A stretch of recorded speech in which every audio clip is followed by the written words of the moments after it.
전에 인용했던 한병철 교수님의 고통 없는 사회라고 하는 책, 그 책에 보면 빅토르 폰 바이스제커라고 하는 사람이 치유에 관해서 쓴 글을 그 책에서 인용하고 있습니다. 그래서 제가 설교를 시작하면서 제가 그 인용문을 인용하도록 하겠습니다. 어린 누나가 어린 남동생이 아파하는 것을 보게 되면 누나는 아무 지식이 없어도 하나의 방법을 찾아낸다. 그녀의 손은 동생의 몸을 어루만지면서 길을 찾고 동생의 아픈 곳을 쓰다듬어 주려고 한다. 이렇게 하여 어린 사마리아 여인은 최초의 의사가 된다. 그녀는 근본적인 작용에 대한 예감을 무의식적으로 갖고 있다. 이런 예감은 그녀의 간절한 마음을 손으로 이끌어주고 그녀의 손이 효험 있게 만들어준다. 남동생이 경험하게 되는 것은 바로 이것, 즉 손이 도움을 준다는 것이다. 누나의 손이 어루만지는 느낌이 그와 그의 고통 사이에 끼어들고 이 새로운 느낌이 고통을 밀어낸다. 그렇게 얘기했어요. 이 책에서 한병철 교수가 이야기하고자 하는 이유는 한 가지입니다. 지금 이 세상은 어찌 보면 많은 사람들이 고통 가운데 있다는 거예요. 그게 영적인 고통이든 마음의 고통이든 육신의 고통이든 우리는 많은 고통 가운데 살고 있다는 것이고, 그렇기 때문에 우리가 서로가 서로를 터치하는, 사랑을 가지고 어루만져 주고 누군가에게 사랑의 언어의 말을 걸어주는 그러한 경험들을 해야 할 터인데, 요즘 이 세상은 고독과 고립이 오히려 증가되는 사회 속에 우리가 살고 있다는 것을 꼬집어 이야기하고 있는 것입니다. 나르시즘과 자기중심주의가 이 고립과 고독을 증가하는 사회, 우리는 그렇게 살아가고 있습니다. 더 나아가서 우리는 이 코로나19라고 하는 전염병을 통해서 더욱더 우리는 고립된 사회에 살고 있으므로 우린 더 고독하고 고통스럽고 아픈 삶을 살아가고 있다. 그런 생각을 하게 됩니다. 경쟁이 점점 더 심화되고 연대와 공감이 약해지는 것 또한 사람들을 갈라놓는 가장 중요한 주범이다. 그렇게 생각을 하게 돼요. 사랑의 터치, 공감의 마음이 그리워지는 세상을 우리가 살고 있다. 그래서 저는 지금 이 시대를 이야기를 잃어버린 시대다, 이렇게 정의하고 싶어요. 스토리가 없는 시대를 살아가고 있다. 사람이 좀 만나서 사랑을 나누고 서로 터치하고 뭔가 아름다운 교감을 나눌 때 많은 스토리들이 상상이 될 터인데, 지금 세상은 사람들이 만나지 못해요. 아니, 만나더라도 앉아서 스마트폰만 하고 있으니 서로 공감할 수 없고 사랑의 터치를 할 수 없기 때문에 스토리가 없는 시대를 우리가 살아가고 있다, 이런 생각을 하게 됩니다. 저도 나이가 한두 살 들면서 알게 모르게 옛날 이야기를 많이 해요. 그거 보니까 옛날에는 많은 스토리들이 있었어요. 비 오는 날은요, 비 오는 날이기 때문에 스토리가 있었어요. 햇볕이 쨍쨍 비치는 날은 그 나름대로의 스토리가 있었단 말이에요. 그런데 요즘에는 그런 스토리들이 없다 보니까 자꾸만 옛날이 더 좋아지는 것 같아요. 옛날에 이랬는데, 옛날에 이랬는데. 젊은 세대들이 나 때는 되게 싫어하는 표현이잖아요. 나 때는. 근데 나 때는 그랬는데 지금 때는 그러지 못한 일들이 너무나 많이 있어서 안타까움을 금할 수가 없습니다. 인생을 살아가다 보면요, 이 만남이라고 하는 것이 얼마나 중요한 작업인가라는 것을 정말 늘 깨닫게 됩니다.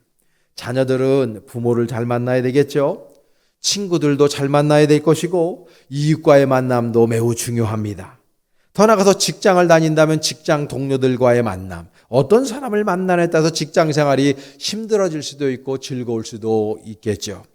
더 나아가서 우리는 이웃과의 만남, 그리고 요즘에는 SNS와의 만남, 거기에서 만나는 수많은 사람들 간의 관계가 우리들의 삶을 결정짓고 있습니다. 그래서 우리 인생은 어찌 보면 만남의 연속이에요.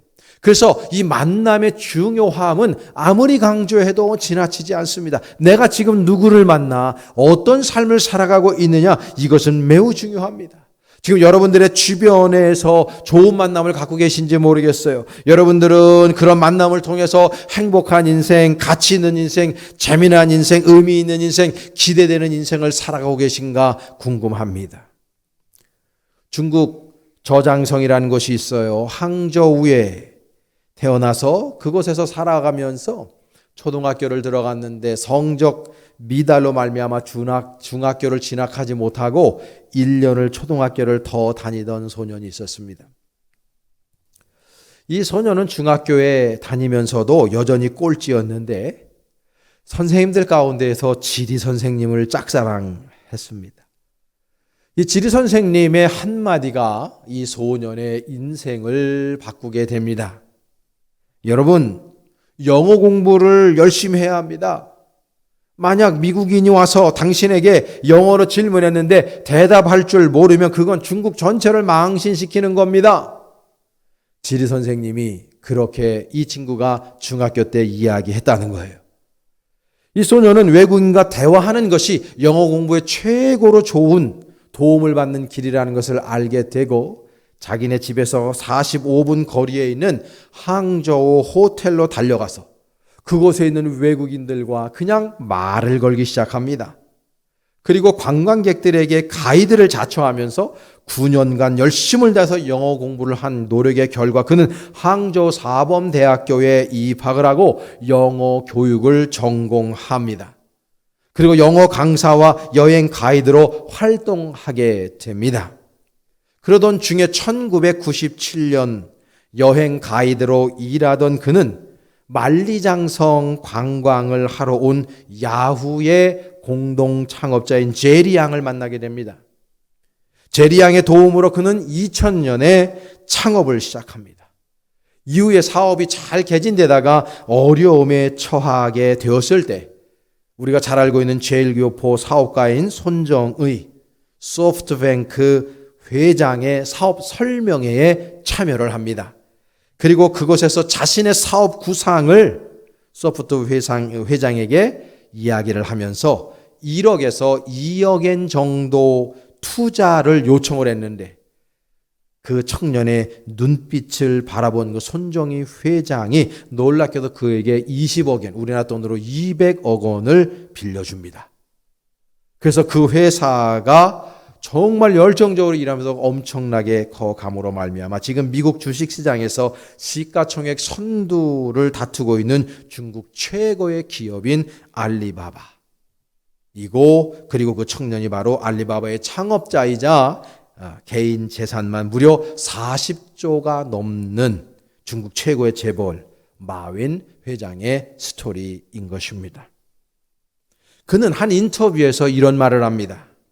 어린 시절 지리 선생님이 없었다면 여행 가이드로 나는 살지 않았을 것이고, 그럼 제리 양을 만나지 못했을 것이고, 그를 만나지 않았으면 알리바바 그룹을 세울 수도 없었을 것입니다. 내가 그랬듯이 내가 살아온 인생이 누군가에게 좋은 선생이 되기를 바랍니다. 그렇게 얘기했어요. 여러분, 마윈 회장의 복을 한마디로 말한다면 그는 만남의 복을 가졌던 사람이다. 이 사람이 그 지리 선생님과 제리 양이라고 하는 사람을 만나지 못했다면 알리바바는 탄생할 수가 없었고, 마윈이라고 하는 사람을 우리가 기억조차 할 수 없는 중국인 한 사람에 불과했을 거예요. 근데 그는 하나님의 은혜 가운데 너무나 귀한 만남을 갖게 되고 그가 전 세상을 지금 뒤엎어버리고 있는 가장 위대하고 존경받는 리더 중에 한 사람으로 발전하게 된 것입니다. 좋은 만남을 소중히 여기는 것은 매우 성경적인 이야기입니다. 오늘 본문에 등장하는 룻을 보시기 바랍니다. 이 여인은요, 이방 여인이었어요. 모압 여인이었습니다. 그리고 집안에 남자가 다 죽었어요. 시아버지도 죽고 자신의 남편도 죽고 또 시동생도 죽고 남자란 남자는 다 죽었습니다. 그래서 이 히브리인들의 가장 중요한 계대 결혼, 계대의 의무를 질 사람이 없어서 시어머니를 홀로 모셔야 했어요. 그러면서 이삭을 주어 겨우 먹고 살아야 되는 막막한 신세가 되었던 여인이었습니다. 그런데 이 여인이 보아스라고 하는 남자를 만나게 됩니다. 운명적으로 말이죠. 오늘 보면 8절에 보면 이런 말씀이 있어요. 보아스가 룻에게 이르되 내 딸아 들으라, 이삭을 주러 다른 밭으로 가지 말며 여기서 떠나지 말고 나의 소녀들과 함께 있으라. 더 나가서 9절 말씀에 이렇게 말합니다. 그들이 베는 밭을 보고 그들을 따르라. 내가 그 소년들에게 명령하 너를 건드리지 말라 하였느니라. 목이 마르거든 그릇에 가서 소년들이 기러온 것을 마실지니라 하는지라. 이렇게 얘기하고 있어요. 지금 보아스는 룻에게 먹거리뿐만 아니라 물을 마실 수 있도록 해주었고 그녀의 안전까지도 보장해 주고 있었습니다. 이때 당시에 남편과 사별한 과부들의 신분은 그 사회에서 가장 밑바닥의 신분이었을 뿐만 아니라 인권을 보장받을 수 없는 그러한 사회적으로 가장 나약한 사람이었고 사회적으로 인권 사각지대에 있었던 시대임을 감안할 때 지금 보아스가 룻이라고 하는 여인에게 베풀어준 이 은혜와 관심은 너무나도 특권이라고밖에 말할 수 없을 만큼 특이한 현상이었음을 우리는 기억해 봐야 됩니다. 그뿐입니까? 지금 나중에 보면 보아스와 룻은 결혼을 하게 됩니다. 그뿐입니까? 그들이 쓰었던 그 스토리들은요, 후대에 엄청난 역할을 감당하게 됩니다. 이 룻과 보아스는 다윗의 증조부입니다. 위대하지 않습니까? 여러분, 우리가 알고 있듯이 그 세대를 더 거쳐 내려오면 이분들의 모든 자손 가운데에 예수 그리스도가 태어나고 있습니다. 위대합니다, 여러분. 만남이 이토록 위대한 스토리를 만들어내고 있다는 것입니다. 여러분, 성경에 보게 되면 아브라함과 조카 롯, 점 하나 차이로 룻이 될 수 있고 롯이 될 수 있습니다. 아브라함의 조카는 롯입니다. 이 롯은요, 큰아버지인 아브라함이 아니었다면 인생 일찌감치 종친 인생입니다. 인생이 날마다 괴로웠을 거예요. 힘들었을 거예요. 그런데 큰아버지 그 아브라함을 통해서 롯은 살아나는 역사가 일어났고 복받는 역사가 있었다는 것을 우리는 성경을 통해 기록을 통해 만나볼 수 있습니다. 그뿐 아닙니다. 성경에는 아람의 군대 장관이었던 그 유명한 나아만 장군이 있습니다. 이 사람은요 정말 날아가는 새도 떨어뜨리는 권세가였습니다. 부귀와 명예와 권력을 다 가지고 있는 사람이었는데도 불구하고 이 사람에게는 큰 핸디캡이 있었어요. 그게 바로 이 사람의 몸에 나병이 들었다는 것입니다. 그런데 자신이 전쟁에서 사로잡아온 포로인 계집종의 한마디 덕분에 이 나아만은 하나님의 선지자인 엘리사를 만나서 나병을 깨끗하게 치유할 수 있었습니다. 여러분, 신약시대도 마찬가지입니다. 예수님의 12명의 제자들도 예수님의 부르심과 그분과의 만남이 아니었다면 예수님의 12제자는요 그냥 대부분 직업이 어부였으니까 어부의 삶을 살다가 이름도 없이 그냥 이 세상을 떠야 되는 사람이었습니다. 그러나 하나님 우리 예수 그리스도와의 그 부르심 가운데, 소명으로 부르심 가운데 주님을 만나게 되고 난 이후에 그네들의 인생은 완전히 바뀌었다는 것을 우리는 기억해 볼 필요가 있는 것입니다. 여러분, 바울은 어떻습니까? 바나바를 만남으로 말미암아 진정한 기독교 역사의 최고의 인물이 되었던 걸 우리는 기억해 볼 필요가 있는 것입니다. 만남의 축복은 이토록 위대한 역사와 이야기를 만들어내고 있다는 것을 우리는 기억해야 하는 것입니다. 그러므로 우리는 늘 만남의 축복을 달라고 기도해야 되는 것입니다. 그리고 가치 있고 위대한 아름다운 만남을 위해서 우리 늘 노력하고 하나님 아버지 앞에 열망하는 마음을 가지고 나가야 될 줄로 믿습니다. 사자성어 중에 금목자와 근주자적이라는 말이 있습니다. 먹을 가까이 하면 검게 되고 인주를 가까이 하면 붉게 된다는 뜻입니다. 여러분, 우리는 누구를 만나느냐? 류르상종이라 그랬습니다. 그 친구를 보면 그 사람의 인격을 볼 수 있고 수준을 볼 수 있다는 것입니다. 여러분들이 누구를 만나든지 그 만남을 귀하게 여기시고 여러분들이 그 만남을 통해서 복이 여러분들에게 임할 수 있기를 간절히 축원합니다. 저는 이 가을에 여러분들 책을 가까이 할 수 있기를 바랍니다. 좋은 책을 만나는 거 내 인생을 바꿀 수 있습니다. 저는 초등학교, 중학교, 고등학교 때까지 책을 너무너무나 안 읽었습니다. 그냥 우면산에 뛰고 놀면서 그렇게 놀러 다니는 것을 좋아했지 책하고는 담을 쌓았던 사람입니다. 제가 지난번에 한번 고백했듯이 저는요, 중학교 때 읽은 책 초등학교 6학년 때 읽은 책 가운데 리빙스턴 한 권 딱 읽었습니다. 그러니까 선생님들이 그 가정통신문이나 뭐 조사 꼭 하잖아요. 학기 초에 누구를 제일 존경하는가 부모님 빼고. 그러면 저는 아는 사람이 리빙스턴밖에 없었습니다. 그래서 늘 존경하는 인물 중에 리빙스턴 그분밖에 몰랐기 때문에 그분 이름만 썼습니다. 얼마나 무식했는지 몰라요. 대학을 들어가서 교수님들의 강의를 알아들을 수가 없었습니다. 그냥 뭐 설교는 알아들었는데 아브라함 이야기 평생을 들었기 때문에 알았습니다. 요셉 이야기, 모세 이야기, 예수님 이야기, 바울 이야기 스토리상으로 너무나 잘 알고 있습니다. 이것이 학문으로 들어가니까요. 그 학문 쪽으로 이야기하는 교수님들의 적적자 써가면서 하는 이야기 들을 수가 없었고 또 선생님들이 이야기해주는 그 필독서들을 읽어 내려가야 되는데 도대체 이해할 수가 없었어요. 제가 너무 무식했기 때문이죠. 그때부터 저는 회개하고 닥치는 대로 책을 사서 읽기 시작을 했습니다. 이해가 안 돼도 읽기 시작했어요. 그렇게 1년, 2년, 3년의 세월을 지나다 보니까 그 책이 저를 바꾸기 시작했습니다. 여러분, 우리가 한 사람을 만나는 것도 중요하지만 어떤 사람이 쓴 양서를 만나는 것처럼 중요한 것이 없고 무엇보다도 성경 말씀이 제일 중요하고 그 다음에 고전들이 너무나 중요하다는 것을 제가 깨닫게 되었습니다. 여러분, 하나님의 은혜 가운데서 좋은 양서를 여러분 만나서 여러분들의 인격의 소양이 더 깊어질 수 있기를 간절히 축원합니다. 더 나아가서 우리는요, 우리들 일생일대의 귀인을 만날 수 있도록 노력하고 기도해야 됩니다. 여러분들에게 있어서 귀인은 누구십니까? 여러분들 인생에 있어서 여러분들을 가장 알차고 값어치 있게 만들어주는 사람을 만나셔야 됩니다. 여러분 스스로를 더 인간미 넘치게 만들어줄 수 있는 사람, 여러분들을 더 아름답고 귀하게 성장시키고 발전시키고 즐겁게 기쁘게 만들어줄 수 있는 귀인들을 여러분들은 만날 수 있기를 간절히 바랍니다. 무엇보다도 여러분들이 누군가에게 귀인이 될 수 있기를 원합니다. 여러분들의 인격의 소양이 깊어지고 여러분들의 믿음이 깊어지면 깊어질수록 누군가에게 더 선한 영향력을 끼치는 사람들이 될 수 있습니다. 그러므로 귀인들을 만나기를 기도하시고 여러분들이 누군가에게는 아름다운 귀인이 되시기를 간절히 축복합니다. 그래서 서로가 서로를 터치해주고 서로가 서로를 보호해주고 서로가 함께 성장할 수 있게 만들어줄 수 있는 그런 좋은 영적인 친구, 신앙의 친구, 인생의 친구들을 만날 수 있기를 간절히 원합니다.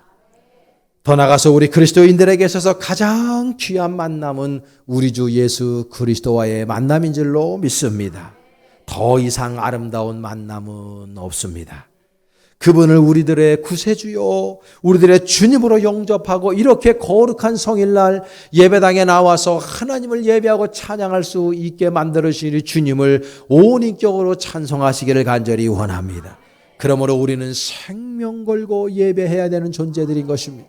예수님을 만난 것이 너무나 귀하고 감사하고 감격스러운 은혜이기 때문에 우리는 전 인격을 다해서 예수 그리스도를 찬양하고 예배해야 될 줄로 믿습니다. 그래서 이 설교 말씀 시간이 참 중요한 거예요.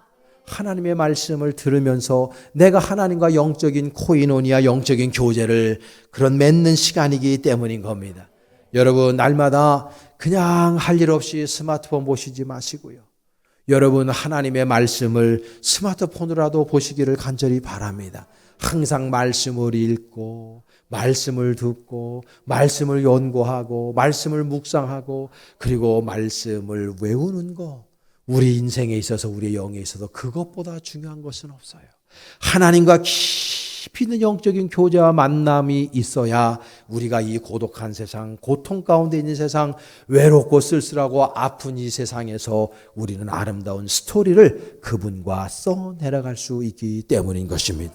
주님을 깊이 있게 영적으로 만날 수 있는 여러분 되시기를 바랍니다. 저는 설교를 준비하면서 제 인생 일대에 가장 중요한 영향을 끼쳤던 분들이 누구인가를 가만히 생각을 해 보았습니다. 대학원을 다닐 때 박창건 교수님 만난 것을 저는 참 귀중하게 여깁니다. 그분 돌아가셨습니다. 우리 교회에 한 3번, 4번 정도 제가 초청을 해서 우리 옛날 교회에서 설교하셨던 것 예전 교인들은 아마 기억하시는 분들이 혹 계실 거예요. 그분의 조교를 하면서 저는 그분의 학문성과 인품에 많은 도전, 감동을 받았던 기억을 합니다. 그분은 한 번 책상에 앉으면 2시간 이상을 보내는 것을 유학 시절부터 자신이 지켜오고 있다고 말씀했어요. 정말로 제가 함께 그분 집무실에서 조교 역할을 하면서 한 번 책상에 앉아서 연구에 들어가시면 2시간 전에 일어나는 걸 제가 정말 2년 동안 보질 못했습니다. 항상 제가 교도실에 들어가면 그분이 먼저 출근해 계셔요. 제가 7시에 출근했는데도, 아침 출근했는데도 그 전에 앉아 계신 거예요. 그래서 제가 한 번은 너무 죄송스럽기도 하고 저분이 도대체 몇 시 학교에 오나 궁금해지는 거예요. 그래서 새벽 기도를 정말 하는 둥 마는 둥 하고 제가 새벽 한 5시 45분쯤 돼서 바로 밟아서 제가 갔습니다. 가니까요, 제가 6시 한 25분 정도, 20분 정도에 도착을 했는데 한 5분, 10분 뒤에 교수님이 들어오더라고요. 6시 반에 그분은 출근하는 거예요. 그리고 옆에 손에 봉투 하나, 검은 비닐봉투 하나가 들려져 있더라고요. 보니까 그게 영천시장에서 산 시루떡. 그 안에 호박이 들어있는 그 시루떡. 그 팥시루떡. 그걸 사갖고 오시더니 날 깜짝 놀래요. 어떻게 이렇게 일찍 왔냐고. 그래서 제가 웃으면서 교수님이 몇 시에 출근하시나 보려고 왔다고. 그랬더니 그분이 웃으면서 야, 떡 나눠 먹자. 그래서 커피 한 잔에 그 시루떡을 나눠주시는 거예요. 그 떡 먹으면 잠깐 5분, 10분 이야기한 다음에 자, 이제 공부하자.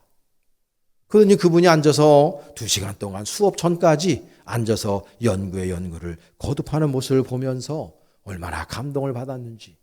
제가 그분 밑에서 헬라어를 2년 동안 할 수 있었고 독일어 공부를 깊이 있게 할 수 있었습니다. 너무나 감사한 분이고 이 가을에 참 그리운 분 중에 한 분이십니다.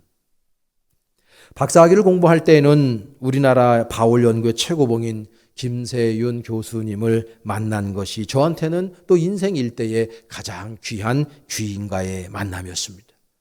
세계적으로 가장 유명한 그런 분인데 그분의 학문성이 너무 깊어서 야, 바울 연구를 저렇게 깊이 있게 하는 분이 우리나라에도 있구나. 그 생각을 하면서 그분이 강의할 때 한 글자도 놓치지 않으려고 귀를 쫑긋이 세우고 온 마음을 다해서 그분의 강의를 들었던 기억을 하게 됩니다. 같이 사우나를 몇 번 했는데 그분의 인품과 유머 감각, 저를 보면서 사우나 하면서 저한테 그래요. 장 목사님, 나하고 있다가 맥주 한 잔해 그러더라고요. 그래서 교수님 저는 술을 못합니다 했더니 아니 내 제자 중에 제일 잘할 것 같이 생겨가지고 왜 못 먹냐고 그러는 거예요. 그래서 저는 술을 안 합니다 그랬더니 그거 한번 마셔봐. 맥주 씨앗이 해놓고 먹으면 얼마나 좋은지 몰라. 나는 강의 끝나고 꼭 한 잔 해. 그러시더라고요. 그래서 저는 그분과 술을 한 번 기울이지는 못했지만 그분의 유머 감각과 세상을 보는 열린 마음과 그리고 영혼의 많은 감동을 받았던 걸 지금도 기억을 합니다. 언제 기회가 되면 그분 한국 나오셨을 때 우리 교회 초청해서 그분의 깊이 있는 말씀을 한번 들어보고 싶은 생각을 가지고 있습니다. 이 외에도 저에게 선한 영향을 끼친 분들이 주변에 얼마나 많이 있는지 일일이 다 헤아릴 수가 없습니다. 목회 생활에 영향을 깊이 있게 주었던 분들, 또 저의 생활의 아름다운 조언을 아꼈던 많은 분들이 오늘의 저를 만들어냈다는 것을 절대 부인할 수 없고 그분들에게 고마운 마음을 그렇게 전하게 됩니다. 그런데도 무엇보다도 저는 우리 사랑하는 부모님을 만난 거 너무나 감사한 마음을 가지게 됩니다. 태어나 보니까 목회자의 가정이었습니다. 그리고 기독교 신앙으로 자라서 저도 목회자가 되었습니다. 지금 저의 두 자녀도 다 신학대학을 다니면서 목회 수업을 받고 있다는 것이 얼마나 감사한가. 우리 아버지 목사님이 제가 알기로는 중학교, 중고등학교 때 우리 어머니 다니시는 교회에 친구 따라서 가게 되죠. 거기서 우리 어머니를 만나고 데이트를 시작하고 사랑을 나누게 되고 우리 외할아버지가 너는 목사가 되어야지만 우리 딸을 줄 수 있다라고 하는 그 말 한마디에 예, 그러면 그렇게 하겠습니다. 저희 장씨 집안은 얘기 들어보면 우리 할머니가 신주단지 모셨던 분이거든요. 무당 굿할 때 옆에서 우와 방울소리 내면서 있는 분. 그러다가 우리 아버지가 우리 어머니에게 영적으로 접붙은 거죠. 그래서 기독교 집안에 영적으로 접붙음으로 말미암아 우리 집안이 기독교 집안으로 바뀌게 되고 우리 할아버지, 그 할아버지의 할아버지 그분들 어떻게 되는지 몰라요. 그런데 우리 아버지 때부터 보면 지금 3대가 신학 공부를 하고 목회자 수업을 받고 있는 것이 얼마나 이게 감격하고 감사한 일인가. 부모는 내가 선택할 수 있는 것이 아니지 않습니까? 태어나 보니까 목사님의 가정에서 태어난 것이 얼마나 감사한가 이런 생각을 하게 돼요. 또 감사한 것은 정말 우리 벌떼 교우들을 만난 거. 제가 이 교회에서 목회할 수 있고 그리고 우리 교우들을 만난 거. 그것처럼 복된 귀한 만남도 없다는 생각을 제가 설교 준비하며 다시 한번 그렇게 고백하게 됩니다. 사랑하는 여러분, 우리는요 이 나라에 6만 5천 개 교회 이상이 있는데 그 가운데서 우리 벌떼 교회에서 여러분과 제가 만난 것입니다. 얼마나 큰 인연인지 몰라요. 여러분 그동안 우리 교회는 67년 동안 너무나도 아름답고 귀한 영적인 스토리들을 만들어내 왔습니다. 우리 모두가 만들어낸 스토리인 것입니다. 앞으로도 우리 벌떼 교회는 더 아름답고 귀한 스토리들을 써 내려갈 수 있기를 간절히 축원합니다. 저는 미래의 우리 벌떼 교인들을 위해서 날마다 기도합니다. 하나님, 우리 재단에 많은 일꾼을 보내주세요. 많은 헌신자들을 보내주세요. 더 많은 사명자들을 보내주시고 우리 모든 교인들이 먼저 그러한 아름답고 귀한 헌신자들, 사명자들, 일꾼이 되게 하여 주시옵소서.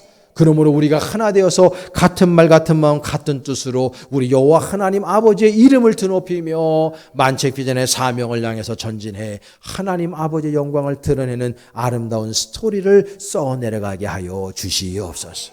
저는 날마다 기도하고 또 기도합니다. 이 아름다운 만남을 더욱 아름답고 가치 있고 귀하게 만드는 것은 바로 누구의 몫이 아닌 저와 여러분들의 몫인 줄로 믿습니다. 그럴 때 우리는 주님 안에 더 끈끈한 사랑으로 하나가 되는 거예요. 우리가 그냥 알고 지내는 거하고 진정한 인격적인 만남을 통해서 인격적인 교제를 나눈 것과는 완전히 다른 것입니다. 여러분은 지금 이 험악하고 고통이 난무하고 정말 이렇게 힘들고 어려운 세상 속에 여러분들은 어디에다가 마음을 붙이고 사십니까? 여러분들은 누구로부터 위로를 얻고 사십니까? 여러분들은 그 고통스러운 사회 속에서 어디에서 정말 우리는 치유받을 수 있겠습니까? 여러분, 교회 공동체만큼 아름답고 귀한 공동체가 또 어디 있겠습니까? 너무너무나 귀한 공동체, 이 벌떼 공동체 안에서 여러분이 더 아름답고 귀한 스토리들을 써내려갈 수 있기를 간절히 원합니다.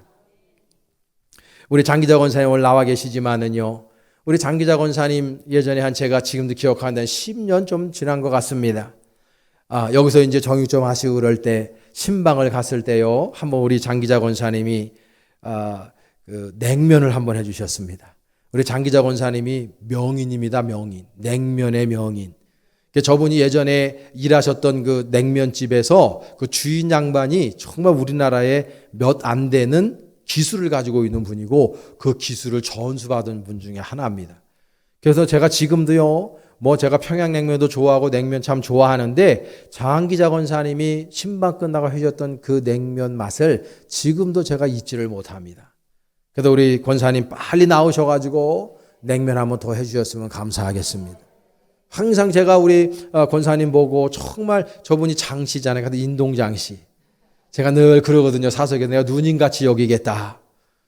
그래서 저분이 아프고 그런 것이요. 참 내가 아픈 것처럼 아파서 늘 기도하고 있습니다마는 여러분 왜 이런 마음이 듭니까? 저렇게 아픈데도 왜 교회 예배당에 나오셨습니까? 우리 장기정 원사님이 새신자가 오면은요, 아프지 않으실 때도 그렇고요, 보면 손을 잡고 너무 감사하다는 이런 표현들을 얼마나 많이 하고, 우리 벌떼교회가 부흥하는 모습을 보고 얼마나 귀하게 여기시고 좋아하셨는지 몰라요. 앞으로 생명 연장의 복을 하나님께서 주실 줄로 믿습니다. 이것이 다 우리 안에서 뭐예요? 아름다운 라포가 형성이 되어졌고 아름다운 주님의 은혜 가운데 만남이 이루어졌기 때문에 가능한 일들이 아닌가 저는 생각을 합니다. 그동안에도 우리는 너무나 아름다운 스토리들을 많이 써왔습니다. 사랑하는 여러분, 예수님 오시는 그날까지 저와 여러분들이 이 아름다운 만남을 귀하게 여기고 더 좋은 만남을 추구하고 소망하면서 저와 여러분이 더 귀한 스토리들, 너무너무나 아름다운 향기로운 스토리들을 날마다 써내려갈 수 있는 귀한 만남을 여러분들이 소원하시며 나아가기를 간절히 축복합니다. 저는 여러분들을 만난 것이 일생일대의 가장 귀한 축복입니다. 너무나 감사하고 주님의 이름으로 여러분들을 중심으로 사랑합니다. 우리 주변에 서로 인사하겠습니다. 주님의 이름으로 사랑합니다. 기도하겠습니다.